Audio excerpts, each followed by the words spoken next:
నేను ఉద్యోగం చేసిన రోజుల్లో నాతో పాటు ఉద్యోగం చేసినటువంటి ఒక వ్యక్తి తల్లి, ఆమెకి గుండె నొప్పి వస్తోందని తెలిసినా కొడుక్కి చెప్తే ఎక్కడ కొడుకు వైద్యానికి తీసుకెడతాడో, ఎక్కడ కొడుక్కి చాలా డబ్బైపోతుందో, ఆడపిల్లలు పెళ్లికి ఎదిగొచ్చారు, మగపిల్లలు చదువుకుంటున్నారని చెప్పడం మానేసి కొడుకు నిద్రపోవడానికి వెళ్ళిపోతుంటే పిలిచి ఒక్కసారి ఇలా కూర్చొని ఒళ్ళో తల పెట్టుకుంటానని, ఒళ్ళో తల పెట్టుకుని నేను నిద్రపోయిన తర్వాత నువ్వు వెళ్ళి పడుకో అని అంటే ఆవిడ ఉద్దేశ్యం ఏంటంటే ఆవిడ శాశ్వత నిద్రలోకి వెళ్ళిపోతోంది.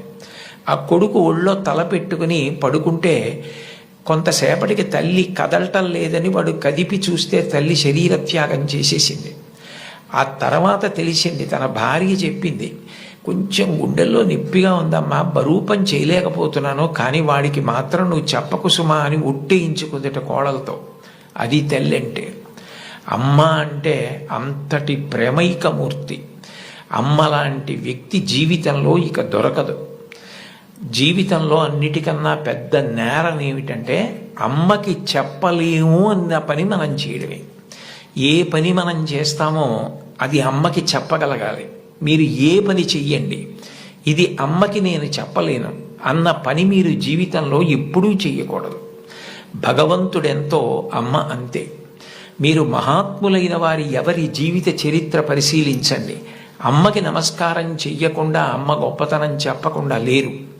ఈ రాష్ట్రానికి ముఖ్యమంత్రి చేసినటువంటి ప్రాతస్మరణీయులు టంగుటూరి ప్రకాశం పంతులు గారు తన జీవిత చరిత్రలో వ్రాసుకున్నారు. తాను మిడిల్ స్కూల్లో ప్రవేశించినప్పుడు 3 రూపాయలు జీతం కట్టలేకపోతే 25 మైళ్ళ దూరం నడిచి వెళ్ళి వాళ్ళ బావగారిని అప్పడిగితే ఆయన దగ్గర కూడా డబ్బు లేకపోతే మళ్ళీ 25 మైళ్ళు వెనక్కి తిరిగి వచ్చి, అమ్మ అప్పు దొరకలేదు, బావగారికి దగ్గర కూడా లేవుట, నేను చదువు మానేస్తానంటే అప్పటికి ఆ తల్లికి ఉన్నది ఒకే ఒక్క పట్టు చీర. ఆ పట్టు చీర పట్టుకెళ్ళి ఆ రాత్రికి రాత్రి తాకట్టు పెట్టి ఆవిడ ఆ డబ్బు పట్టుకొచ్చి చదివిస్తే ప్రకాశం పంతులు గారు బ్యారిస్టర్ అయ్యి రాష్ట్రానికి ముఖ్యమంత్రి అయ్యారు.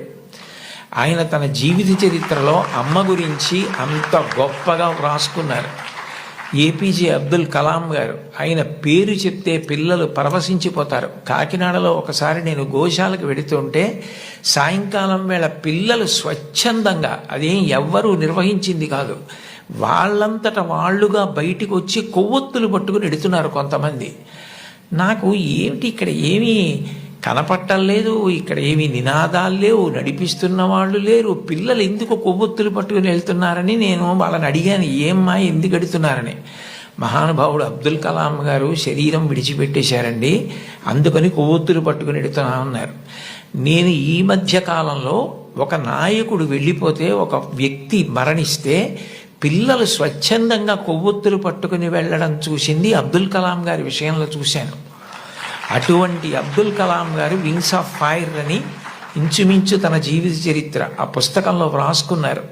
2వ ప్రపంచ యుద్ధ సమయంలో గోధుమలు రేషన్లో దొరుకుతున్నటువంటి రోజుల్లో అమ్మగారు రొట్టెలు ఒత్తి పిల్లలందరికీ పెడుతుంటే అందరి తలో 4 రొట్టెలు తినాలి. ఆ రోజు రొట్టె కూర బాగుందని కలాం గారు ఇంకో రొట్టె వేయి, ఇంకో రొట్టె వేయి అని తిన్నారు. అప్పటికి చిన్నవారు, చదువుకుంటున్నారు.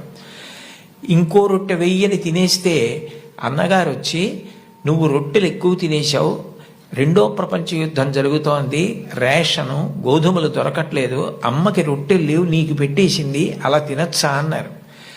అమ్మకి తినవలసిన రొట్లు తాను తినేశానన్న న్యూనతాభావంతో కలాం గారు వలవలా ఏడుస్తుంటే తల్లిగారు వచ్చి గట్టిగా కౌగిలించుకొని, నాన్న నువ్వు తింటే నేను తిన్నట్టేరా, నాకు చాలా సంతోషంగా ఉంది అంది మా అమ్మ. అమ్మ ఒక రోజు వస్తుంది, ఆ రోజు ఈ కలాం ఈ శరీరాన్ని విడిచిపెట్టి నీకు నమస్కారం చేయడానికి వస్తాడు. On the day of the final judgement అని రాసుకున్నారు ఆయన. ఆ రోజు నువ్వు ఏ అన్నం కూడా తినడం మానేసి పెట్టి నన్ను పెంచి పెద్ద చేశావో, ఈ శరీరంతో ఈ మేధస్సుతో నేను దేశ సేవ చేసి కృతార్థుడనై ఆ అమ్మ కన్నా కొడుకు అని నీకు కీర్తి తెచ్చి వచ్చి నీ పాదములకు నమస్కరిస్తానని రాసుకున్నారు. అమ్మకి అబ్దుల్ కలాం గారు ఇచ్చినటువంటి గౌరవం అంత గొప్పది.